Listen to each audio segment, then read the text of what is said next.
கொண்டு கழுதையைப் போல அந்த மனிதனை நற்கருணை வணங்க செய்தவர் நம் புனித கோடி அற்புதர் புனித அந்தோனியார்.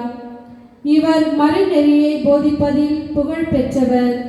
இத்தகைய பெயரும் புகழும் கொண்ட புனிதரின் விழாவினை சூடியிருக்கின்ற நம் பாசமிகு துணை அதிபர் தந்தை அவர்களுக்காகவும் அவரின் உடல் நலனுக்காகவும் பணி வாழ்வு சிறக்க வேண்டி அற்புதர் காண விழைந்தால் நாம் அந்தோனியாரிடம்தான் விழைவோம். அத்தகைய விரைவோடு இக்கல்வாரி பலியில் பக்தியோடு இணைவோம். அற்புதர் அழியா நாளுடைய போதகர், தப்பறை கொள்கையின் சம்பட்டி, பிசாசுக்களை விரட்டி ஓட்டுபவர், வேதங்களை அடித்து நொறுக்குபவர், இப்படி பல பெயர்களை கொண்டு பேரருளால் அப்போஸ்தலராக இருக்கின்ற கோடி அற்புதர் பதுவை புனித அந்தோனியாருடைய நினைவு நாளை நாம் இன்று கொண்டாடுகின்றோம். தந்தை மகன் தூயாவியாரின் பெயராலே நம் ஆண்டவராகிய இயேசு கிறிஸ்துவின் அருளும் கடவுளின் அன்பும் தூயாவியாரின் நட்புறவும் உங்கள் அனைவரோடும் இருப்பதாக.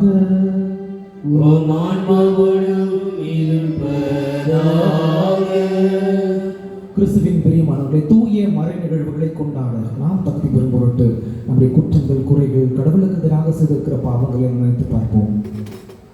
மனம் வருந்துவோம், இறைவனிடத்திலே மன்னிப்பறிஞ்சுவோம்.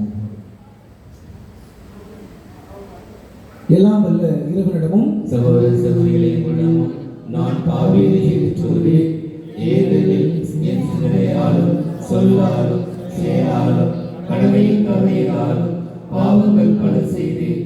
என் பாவமே, என் பாவமே, என் பெரும் பாவமே. ஆகையால் எப்பொழுதும் கன்னியான புனித மரியாதையும் வானதூதர் புனிதர் அனைவரையும் சகோதர சகோதரிகளையும் நம் இறைவனாகிய ஆண்டவரிடம் எனக்காக வேண்டிக் கொள்ளும் என்றார்களேன். எல்லாம் வல்ல இறைவன் நம்மை இரக்கம் வைத்து நம் பாவங்களை எல்லாம் மன்னித்து நம்மை நிலைவாழ்வுக்கு அழைத்துச் செல்வாராக. ஆமென்.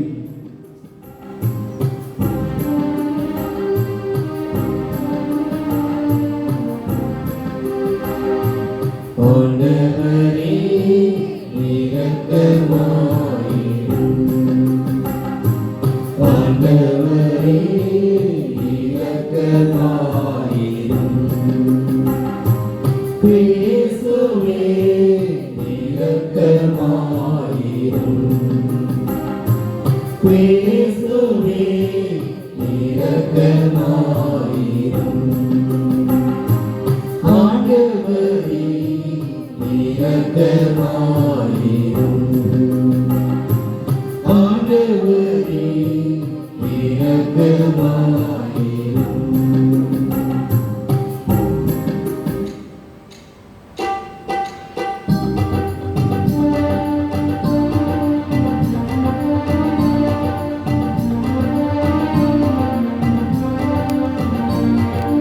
உன்னதங்களிலே கடவுளுக்கு ஆட்சி உண்டாகுக. உலகினிலே நல்மனதோர்க்கு அமைதியும் உண்டாகுக.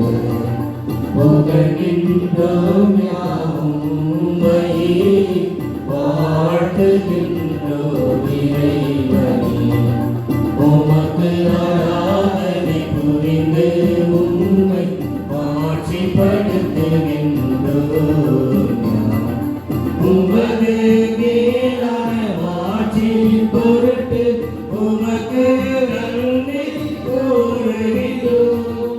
ஆண்டவனாகிய இறைவனே, இடையில்லாத விண்ணரசே, ஆற்றல் அனைத்து கொண்டேலும் வல்ல தந்தை இறைவனே,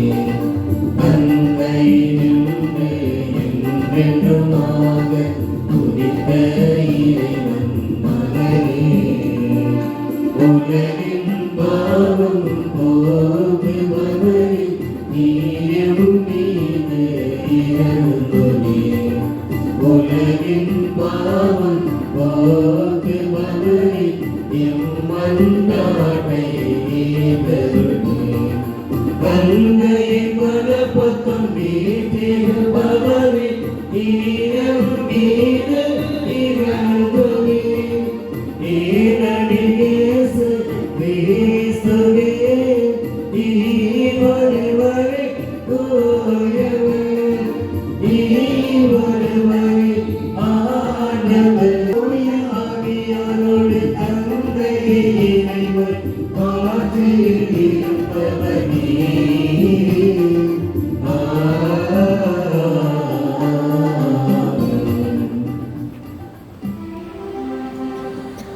மன்றாடுவோமாக. என்றென்றுமுள்ள எல்லாம் வல்ல இறைவா, புனித அந்தோனியாரை தலை சிறந்த போதகராகவும் எங்கள் தேவைகளில் பரிந்து பேசுபவராகவும் மக்கள் ஆகிய எங்களுக்கு வழங்கி உள்ளீரே.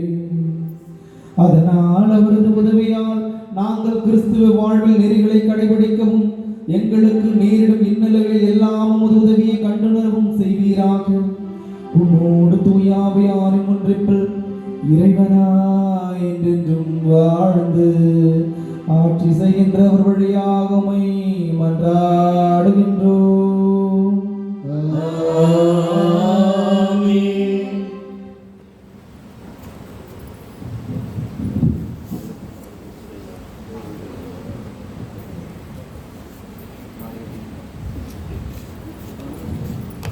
ஆண்டவர் எனக்கு அருள்பொழிவை செய்துள்ளார்.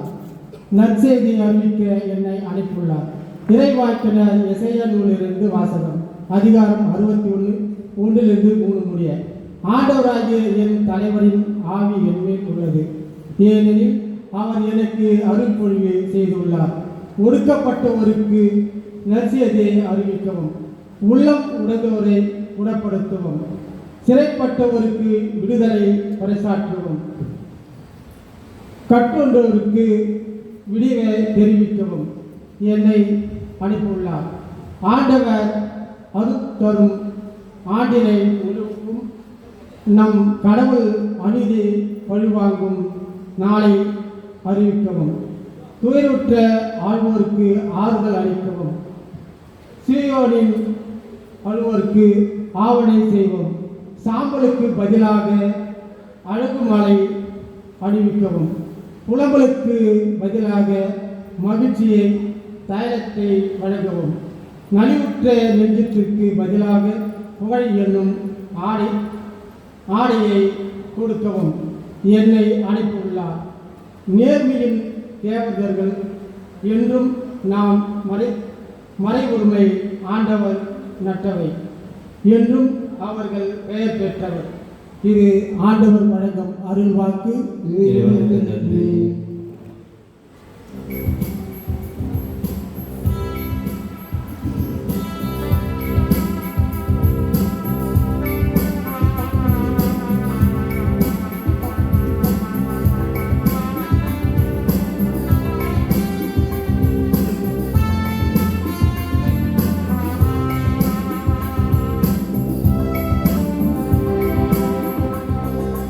ஆயிரம் துதி பாடல் எங்கள் நாவினில் அசைந்தாடும், ஆனந்தம் ஆனந்தம் என் மனதில் ஆண்டவர் உன்னை பாட, ஆண்டவர் உன்னை பாட, ஆண்டவர் உன்னை பாட, ஆண்டவர் உன்னை பாட, ஆனந்தம் ஆனந்தம் என் மனதில் ஆண்டவர் உன்னை பாட, ஆண்டவர் உன்னை பாட.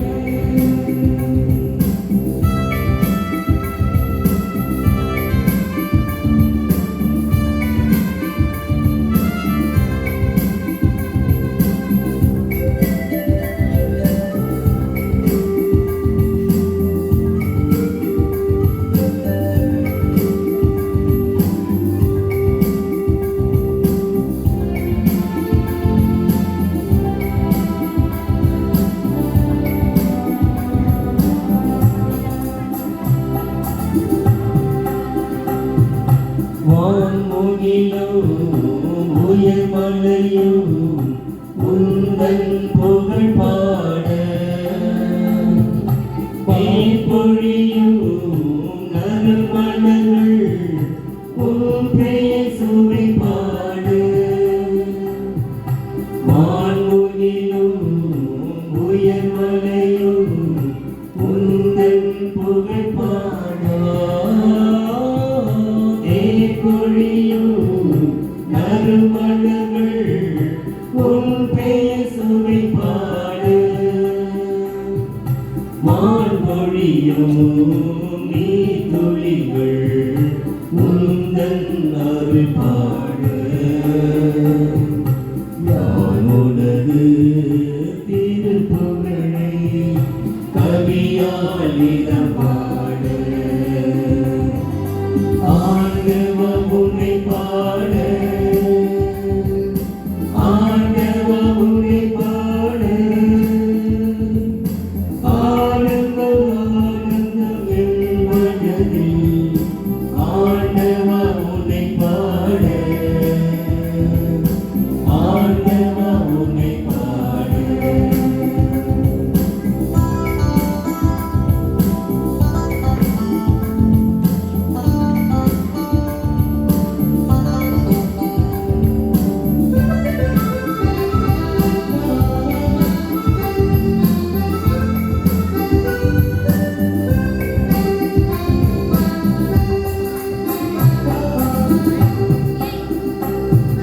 பகல் மொழியும் பாலிலவும் ஒளியாய் உன்னை பாட மகிழ்கடலும் மதம் சிறப்பும் கருணையின் நீரம் பாட பகல் மொழியும் பாலிலவும் ஒளியாய் உன்னை பாட அலைக்கடலும் மதம் சிறப்பும் கருணையின் நீரம் பாட மழலைகளின் தேன்மொழிகள் தூய்மையின் நீரம் பாட யானோடது திருப்புகழை கவியால் நீரம் பாட ஆண்டவ உன்னை பாட ஆண்டவ உன்னை பாட ஆனந்தம் ஆனந்தம் என் மனதில் ஆண்டவ உன்னை பாட ஆண்டவ உன்னை பாட சைடு போட்டு நிறைய அப்படியே காட்டு.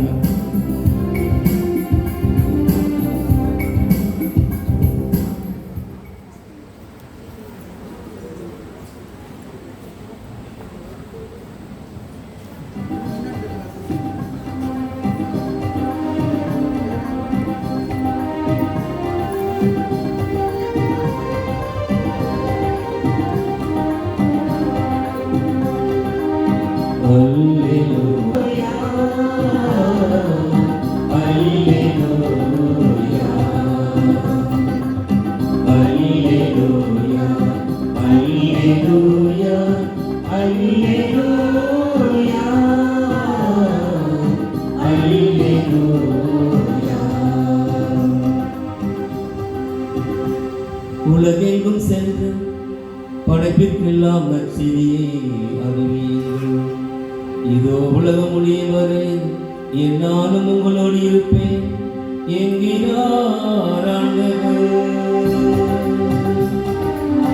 அல்லேலூயா அல்லேலூயா அல்லேலூயா அல்லேலூயா. ஆண்டவர் உங்களோடு இருப்பாராக. உம் ஆன்மாவோடும் இருப்பாராக. புனித லூக்கா எழுதிய தூய நற்செய்தியிலிருந்து வாசகம். ஆண்டவரே மாட்சி உமக்கே.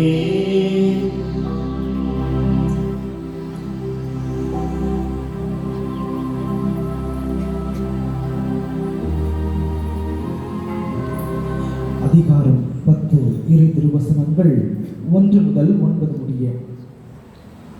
ஆண்டவர் வேறு 72 பேரை நியமித்து அவர்களை தாம் போகவிருந்த எல்லா ஊர்களுக்கும் இடங்களுக்கும் தமக்கு முன்னே 20 அனுப்பினார்.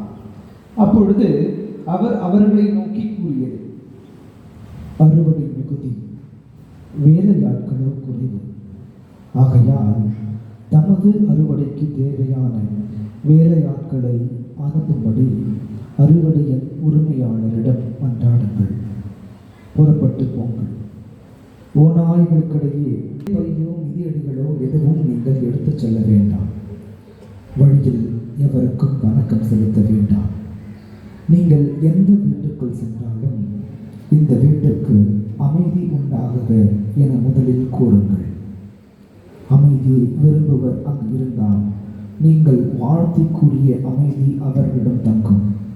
இல்லாவிட்டால் அது உங்களிடமே வந்துவிடும். அவர்களிடம் உள்ளதை நீங்கள் உண்டு குடித்து அந்த வீட்டிலேயே தங்கியிருங்கள்.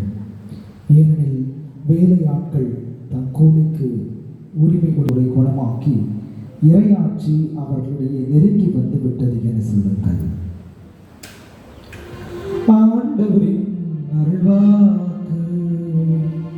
கிறிஸ்துவே உமக்கு புகழ்.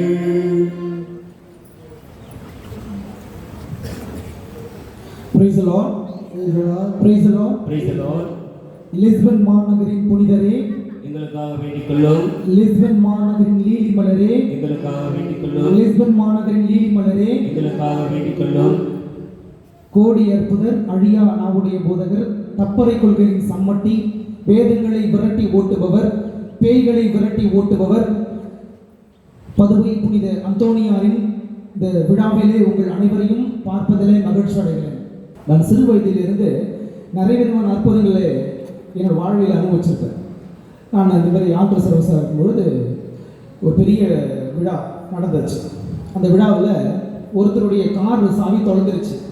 எல்லாரும் மக்கள் எல்லாம் தேடுறாங்க. முதல்ல எங்கள் ஊருக்கு அவங்க தான் கொஞ்சம் வசதியான ஃபேமிலியே கார் எடுத்துகிட்டு வந்திருக்கிறாங்க. வந்த உடனே கார் தொலைஞ்சிருச்சு. அவங்க டிஸப்பாயிண்டட் ஆகிட்டாங்க. நாங்களும் வந்து பசங்களாம் தேடிட்டு இருக்கிறோம். அப்புறம் நான் என்ன பண்ணேன், ஓடி போயிட்டு அந்தோனியார் போனேன். எங்களுடைய சர்ச்சில் போய் முட்டி போட்டு, அந்தோனியாரே முதல் முறையாக ஒரு ஊருக்கு அமைச்சிருக்கீங்க, இந்த நேரம் பார்த்துட்டு சாவி தொலைஞ்சிருச்சு, இப்போ அவங்களுடைய ஒரு விதமான நம்பிக்கையின்மையால் அந்த வீட்டுக்கு செல்லக்கூடாது, நீங்கள் ஏதாவது செய்யணும் அப்படின்னு சொல்லிட்டு நான் ஜெபம் பண்ணிட்டு வந்துட்டு நானும் அவங்க கூட சேர்றேன். கரெக்டாக நான் ஜெபம் பண்ணி முடிச்சு திரும்பினேன், கை கழுவுறதுல சாவி கிடச்சின்னு சொல்லி கொடுத்துட்டாங்க. உடனே அது ஒரு பெரிய சந்தோஷமாகிடுச்சு. உடனே அவங்ககிட்ட போய் சொன்னேன், உங்களுக்கு சாவி தொலைஞ்சிட்டு நான் ஜெபம் பண்ணேன், கொஞ்ச நேரத்தில் உங்களுக்கு கிடச்சிருச்சு, போய் அந்தோனியாருக்கு ஒரு தேங்க்ஸ் சொல்லிட்டு போங்க அப்படின்னு சொல்லிட்டு சொன்னேன். ஸோ இதுதான் ஃபஸ்ட்டு இருந்தது. அதுக்கப்புறம் நிறைய விஷயங்கள் சொல்லிகிட்டே போனேன். ஆனால் அதுக்கு முன்னாடி இன்னைக்கு திருவிழாவின் கதாநாயகன் புனித அந்தோனியார். அப்புறம் அந்தோனியாருடைய வாழ்க்கை வரலாறு நிறைய நம்ம கேட்டிருப்போம். ஆனால் அந்தோனியாருடைய அந்த குழந்தை பருவத்திலிருந்து அவருக்கு ஏற்பட்டது நிறைய பேர் சொல்லியிருக்க மாட்டாங்க. ஒருவேளை உங்களுக்கு தெரிஞ்சிருந்தால் அதை புதுப்பித்துக் கொள்ள வேண்டும். சரிங்களா? அதாவது அந்தோனியார் வந்து பார்த்தீங்கன்னா அவருக்கு வந்து சிறு வயதில் அவருடைய ஊர் வந்து ரொம்ப முக்கியமாக நம்ம தெரிஞ்சுக்கணும்.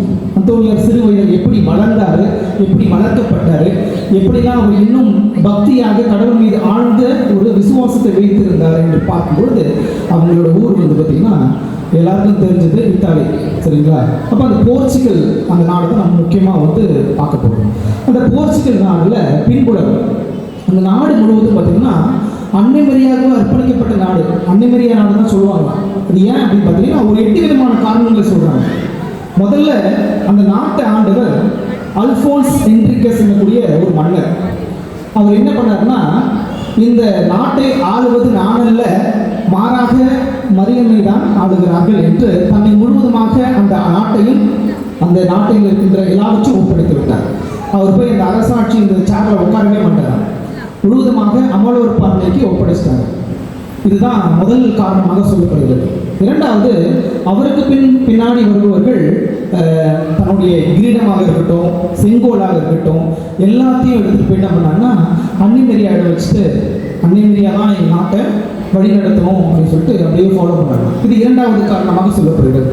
மூன்றாவது காரணம் பார்த்தீங்கன்னா, மிக முக்கியமான காரணம் பார்த்தீங்கன்னா, இந்த கிராமத்தில் எங்கேயாவது ஒரு இடத்துக்கு போகணும் அப்படின்னா நம்மளால் என்ன சொல்லுவோம்னா ஒரு 2 மைல் போங்க, 1.5 மைல் போங்க, 3 மைல் போங்க சொல்லுவாங்க. அங்கே நீங்கள் ஒரு ஜெபமாலை சொன்னீங்கன்னா அந்த இடத்துக்கு போயிடலாம். 1 மணி ஒரு 10 மணிக்கு சொன்னீங்கன்னா அந்த இடத்துக்கு போயிடலாம். 20 மணி சொன்னீங்கன்னா அப்படி போயிடலாம். அப்படிதான் அவங்க வழி காட்டுவாங்க அப்படின்னு சொல்லப்படுது. அது மட்டும் இல்லாமல் அந்த போர்ச்சுகல் நாட்டில் இருக்கிற எல்லா ஆலயங்கள் எல்லா புத்தகங்களும் இருக்குது. ஆனால் எல்லாருக்கும் எப்படி சொன்னால் புரியும்? ஏன்னா மாதா கோவில் சொன்னால் தான் புரியுமா? அப்போ யாராவது வந்து இந்த ஆலயத்தை பார்த்தீங்கன்னா இது மாதா கோவில் சொல்லிடுவாங்க.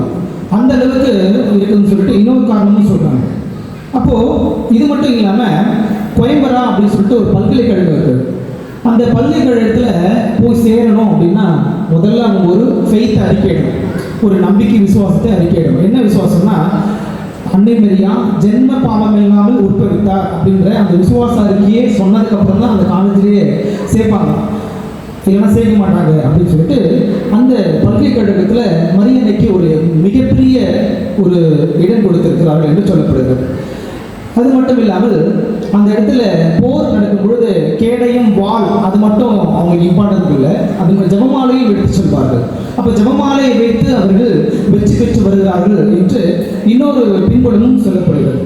அது மட்டும் இல்லாமல் அங்கே பேர் மோஸ்ட்லி இங்கே எங்களோட பேர்லாம் வந்து பார்த்திங்கன்னா அந்தோணி ராஜ் அப்படின்றது தான் எங்கள் ஊரில் ஆரம்பிக்கும். அந்தோணி அம்மாள், அந்தோணி சுவாமி, அந்தோணி ஜார்ஜ் அப்படி தான் ஆரம்பிக்கும். அதுபோல் இந்த இடத்துல ஆம்பளைனா மரியன், பெண்கள்னா மரியா, இப்படி தான் அந்த போர்ச்சுகல் நாட்டில் அதிகமான பேர்களை சூட்டுவார்களாம். அது மட்டும் இல்லாமல் இந்த இடத்துல வந்து பார்த்திங்கன்னா இந்த மாதாவுக்காக இந்த போர் அந்த ஈவினிங் ஒரு 6 மணி போல ஒரு திரு மாலை மணி அடித்த உடனே கோயிலில் அந்த ஆலயத்தில் மணி அடிப்போம்ல, அந்த மணி அடித்த உடனே எல்லாருடைய வீடுகளிலும் கதவு திறக்கப்படும், ஜன்னல்கள் திறக்கப்பட்டு அந்த வழியாக கோவிலில் கேட்குற அந்த ஜெபங்கள் வந்து கேட்டுட்டு ஜெபம் பண்ணுவாங்களாம். இப்படியாக ஒரு 8 காரணங்கள் சொல்லப்படுகிறது. இந்த 8 காரணங்கள் மூலமாகவும் நாம் உறுதியாக சொல்லலாம் அந்த ஊர் முழுவதும் ஆட்சி செய்பவள் அன்னை மரியா என்பது நமக்கு தெளிவாக தெரிகிறது. இதன் பின்புலத்திலே தான் மார்ட்டின் மரியா அப்படின்ற 2 ஒரு விசுவாசிகளுக்கு தேவ பிள்ளைகளுக்கு இவர் மகனாக பிறக்கிறார். அப்போ இவர் மகனாக பிறந்திருந்தா அப்போ அம்மா அப்பா எவ்வளோ ஒரு அதிகமான விசுவாசத்தோடு இருந்திருப்பார்கள். ஏன்னா இவங்க பின்புலமே இப்படி தான். இப்போது நம்ம வீட்டெல்லாம் சொல்லுவாங்க, தீய பிள்ளைகளோட சேராதீங்க, வெளியில் போனால் சுதாரணமாக நடந்துக்குங்க, இப்படி செய்யாதீங்க அப்படி செய்யாதீங்க. நம்ம முன்னோர்களோ அல்லது பேரண்ட்ஸ் அடிக்கடி சொல்லுவாங்க. அதை நிறைய பேர் கேட்கறது கிடையாது.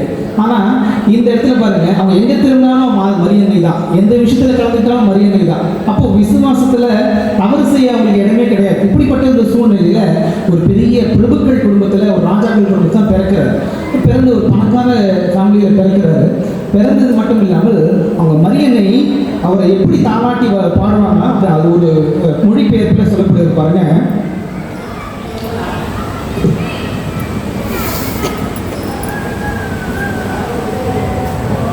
ஓ மகிமை பொருந்திய ஆண்டவரே, மரியன்னை பாடுறாங்க. இந்த நம்ம 6ஆவது பாட்டெலாம் பாடுறாங்க குழந்தைகளுக்கு, அந்த பாடலை இங்கே பாடுறாங்க.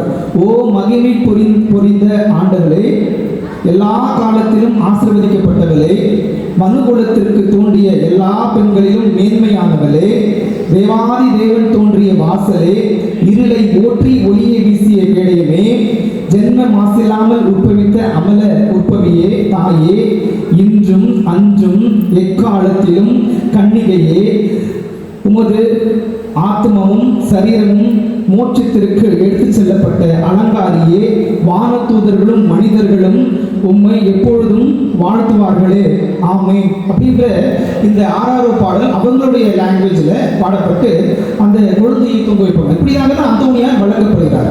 அப்போது 1195 இவர்கள் இந்த அந்தோனியார் வந்து அவங்க 2 பேருக்கும் பிறக்கிறாரு. பிறந்த உடனே அப்படியே கொஞ்சம் கொஞ்சமாக வளர்றாரு. தன்னுடைய 15ஆவது வயசில் அவர் என்ன பண்ணுறாருன்னா ஒரு ஃபாதர் ஆகணும்னு ஒரு முடிவு எடுக்கிறார். அதுக்கு முன்னாடி ஒரு சின்ன சின்ன விஷயம் சொல்லலாம். முதல்ல அவர் கோவில் போகிறத பற்றி பேசுகிறோம். அவர் எப்படியாவது நம்ம ஒரு அறிவிலும் ஞானத்தையும் வளர்க்க வேணும்னு சொல்லிட்டு அவங்க அப்பா அம்மா வந்து நினைக்கிறாங்க. அதனால ஒரு ஸ்கூலில் சேர்க்கணும் அப்படின்னா இவங்களுக்குள்ள டிஸ்கஸ் நடக்குது. இப்போ என்னென்னத்தெல்லாம் அவர் வளரணும் அப்படின்னா முதல்ல அவங்க அப்பா சொல்கிறாரு, என்னோட பிள்ளை அறிவிலும் பக்தியிலும் ஒழுக்கத்திலும் விளங்கணும் அப்படின்னு சொல்லிட்டு அவங்க 2 பேருக்குள்ள ஒரு முடிவு பண்ணி அவர்களை வளர்க்குறாங்க. அப்படி வளர்க்கப்பட்டு இப்படியாக அவங்க ஆலயத்துக்கு போகிறது, பக்தி முயற்சிகள் செய்வது, இதில் வந்து அந்தோனியார் அதிகமாக ஈடுபடுறார். ஒரு நாள் இப்படி தான் அவர் வந்து ஜெபிச்சுட்டு இருக்கும் பொழுது ஆலயத்துக்கு போயிட்டு இருக்கிறாரு. காலையில் உபதேசர் 4 மணிக்கு வராரு வச்சுக்கோங்க. ஒரு 3:30 மணிக்கே போய் கோயில் வாசலில் உட்காந்துட்டார். அப்போ உட்காந்துட்டு இருக்கும் பொழுது பின்னாடி என்ன பண்ணால் பிசாசு என்ன பண்ணால் அந்தோனியாரை துரத்துக்கிட்டே வரான். இவர் வேகமாக ஓடி போயிட்டு கோயில் வாசலில் ஒரு திட்டில் கீழே விழுந்து தன்னுடைய சுண்டல் விரலால் சிலுவை அடையாளம் வரைகிறார். இப்படி வரைஞ்ச மாத்திரத்தில் அந்த சிலுவையிலிருந்து ஒளியானது அந்த பிசாசை துருத்தி கொண்டு ஓடியது. உடனே இவர் அந்தோனியார் என்ன பண்ணுறாருன்னா வேகமாக போயிட்டு அந்த பிசாசை கட்டி கொண்டு வந்து ஆலய தூணில் கட்டுறாரு. உடனே பங்கு தந்தைக்கு சொல்லி அனுப்பப்படுது. உடனே பங்கு தந்தை வந்து அவர்கிட்ட அந்த ஹோலி வாட்டர், சக்தி வாய்ந்த அந்த ஹோலி வாட்டரை வச்சு மந்திரிக்கிறார். அப்போ மந்திரிக்கும் பொழுது அந்த ஹோலி வாட்டர் அந்த பிசாசின் மேல் பட்ட உடனே அதிகமான குருநாற்றத்தை வர வைத்துக் கொண்டு அந்த பேயானது வெளியேறியது என்பது அந்தோனியார் சிறு வயதில் நடந்த ஒரு முக்கியமான ஒன்று. அது மட்டும் இல்லாமல் இவர் வேற என்ன செய்கிறாரு பார்த்தீங்கன்னா, ஒரு நாள் அந்தோனியார் வீட்டுக்கு வந்துட்டார். வீட்டுக்கெலாம் வந்துட்டு ஜெபிச்சுட்டு இருக்காரு. அப்போது அவங்க அப்பா சொல்லிட்டார், நீ கோயிலுக்கெலாம் போகாத, என்ன பண்ணுறேன்னா உன்னுடைய வீட்டுக்குள்ளே நம்மளுடைய தோட்டத்துக்கு போயிட்டு அங்கே தானியங்கள்லாம் அந்த புறாக்கள் பறவைகள்லாம் ரொம்ப ஊற்றி சாப்பிட்ருது. அதனால் நீ கோயிலுக்கு போகாமல் அந்த புறாக்களை கவனிச்சுக்கோ, அந்த வராமல் பார்த்துக்கோ அப்படின்னு சொல்லிடுறாரு. அந்தோனியாருக்கு ரொம்ப மன கஷ்டமாயிடுச்சு. ஐயோ இன்னைக்கு திவ்ய நற்கரனை நான் பார்க்க முடியாதா, ஆண்டவரே திருப்பலியில் கலந்து கொள்ள முடியாதா அப்படின்னு சொல்லிட்டு ரொம்ப வேதனை அடைஞ்சிருக்காரு. அப்போது அந்தோனியார் இப்படி வேதனை அடையும் பொழுது என்ன பண்ணுறாருன்னா முட்டி போட்டு ஜெபிக்கிறார். அப்படி ஜெபிக்கும் பொழுது ஆண்டவர் இப்படி சொல்கிறார், ஆண்டவரே நான் வந்து உங்களை பார்க்க வேணும், திருப்பலியில் பங்கேற்க வேணும், அதனால் இங்கே இருக்கிற எல்லா புறாக்களும் இந்த மாளிகைக்குள்ளே போகணும் அப்படின்னு முட்டி போட்டு ஜெபிக்கிறார். ஜெபிச்ச மாத்திரத்தில் அங்கே இருக்க எல்லா புறாக்களும் கீழ்ப்படிஞ்சு அந்த மாளிகைக்குள்ளே போயிடுது. இவர் பூசைக்கு போயிட்டார். பூசைக்கு போயிட்டு அங்கே அப்பா கிட்ட மாட்டிக்கிட்டார். உன்னை என்ன சொன்னேன், நீங்கள் என்ன பண்ணிட்டு இருக்கிறவனே எல்லாம் நடந்துதான் சொல்கிறார். சொன்னவொன்னே அவங்க அப்பா அதிர்ச்சி அடைஞ்சிடாரு. இப்படி ஒன்று நடந்திருக்கா, அப்போது இவரை வச்சு ஏதோ ஒரு பெரிய திட்டம் கடவுள் வச்சிருக்கிறாரு அப்படின்னு அவங்க அப்பாவுக்கு அது புரிய வருது. அதுக்கப்புறம் 15வது வயசில் தான் ஃபாதர் ஆகணும் அப்படின்னு சொல்லிட்டு முதல்ல அகஸ்தீனார் சபையில் சேர்றாரு. அது தங்கள் வீட்டிலேருந்து பக்கத்தில் தான். இவங்க பக்கத்தில் யாராவது நம்ம சொந்தக்காரங்க இருந்தாங்கன்னா வந்துக்கிட்டே இருப்பாங்கல்ல, ஃபாதர் வீட்டை விட்டுட்டு ஒரு பையன் ஃபாதர் படிக்க போகிறான் அப்படின்னா சும்மா வந்து பார்த்துட்டே இருப்பாங்க. பழம் வாங்கி கொடுத்துட்டு இருப்பாங்க, இல்லை ஏதாவது காசு கொடுத்துட்டு போவாங்க, ஏதாவது பண்ணிகிட்டே இருப்பாங்க. அந்தோனியார் பார்த்துக்கிட்டே இருந்தார். இவங்க கிட்ட இருந்தால் நான் எப்படி படிக்க முடியும், அதனால் அதை நினச்சிட்டு வேற என்ன மாற்ற போயிடும் அப்படின்னு சொல்லிட்டு அந்த நேரத்தில் பார்த்தீங்கன்னா மொரோக்கா அப்படின்ற ஒரு தீவில் இருந்து 5 பேர் ஃபாதர்ஸ் வந்தாங்க. அவங்க இறந்து போயிட்டாங்கிற நியூஸ் வருது. அவங்க மறைசாட்சியாக இறந்து போயிட்டாங்க அப்படின்னு சொல்லிட்டு அவங்களோட லிரிக், அவங்களுடைய பண்டமானது கொண்டு வரப்படுது. இதை பார்த்து அந்தோனியார் இன்ஸ்பயர் ஆகிறார். கடவுளுக்கு கீழ்ப்படிஞ்சு கடவுளுக்காக உயிர் கொடுத்துருக்குறாங்களா, அப்போ நம்ம என்ன பண்ணுறது, நம்மளும் அதை செய்யணும் அப்படின்னு சொல்லிட்டு அவருக்கு ஒரு வெறி வருது. ஒரு வெறி வருதுன்னா இப்போ நான் இந்த லாங்குவேஜ் சொல்கிறேன், அவருக்கு ஒரு ஆழமான விசுவாசம் வருது. உடனே என்ன பண்ணுறாருன்னா தன்னுடைய மேலதிகாரி அங்கே இருக்கிறாருல அவர்கிட்ட போய் சொல்கிறார், தன்னுடைய சபை தலைவர்கிட்ட போய் சொல்கிறார், நான் உடனே பிரான்சிஸ்கன் சபையில் சேரணும். ஏன்னா இறந்து போனது பிரான்சிஸ்கன், இவர் இருக்கிறது அகஸ்தீனார் சபை. உடனே போய் அகஸ்தீனார் சபையில் சொல்லிட்டு பிரான்சிஸ் சபையில் சேரார். ஆனால் அந்த பிரான்சிஸ்கன் சபையில் சேரும் பொழுது அவர் தலைவர்கிட்ட ஒரு விண்ணப்பம் வைக்கிறார், நான் உங்கள் சபையில் சேர்றேன், அந்த சபையிலேருந்து அந்த சபைக்கு வந்துடுறேன், ஆனால் ஒரே ஒரு விண்ணப்பம், என்னை அந்த மொரோக்கோ தீவுக்கு அனுப்பணும், நாங்கள் மறைசாட்சியாக சாகணும், அதுதான் என்னுடைய ஆசை அப்படின்னு சொல்லிட்டோம்னா இவங்களாம் ஒத்துக்கிறாங்க. இவரும் சேர்ந்துட்டு திரும்பவும் அந்த பிரான்சிஸ்கன் சபையிலேருந்து அனுப்பப்படுறார் மொரோக்கோ நகருக்கு.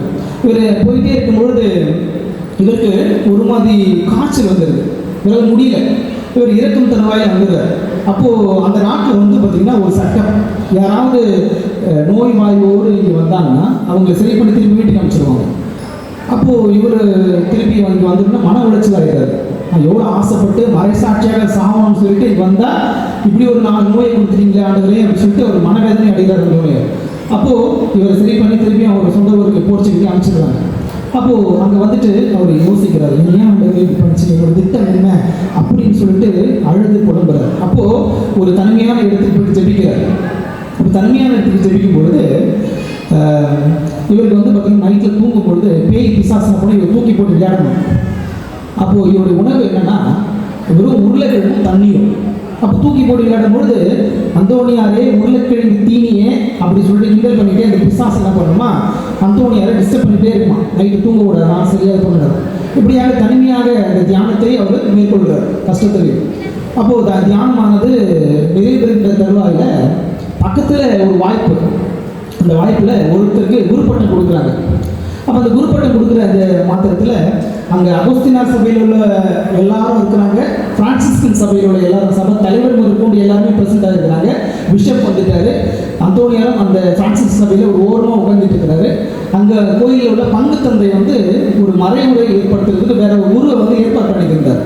அந்த குருவானவர் திடீர்னு என்ன பண்ணிட்டாருன்னா, என்னால் வர முடியல, சாரி, எனக்கு ஒரு சின்ன ஒரு பிரச்சனை, வர முடியல அப்படின்னு சொல்லிட்டு கை வரிச்சிட்டார்.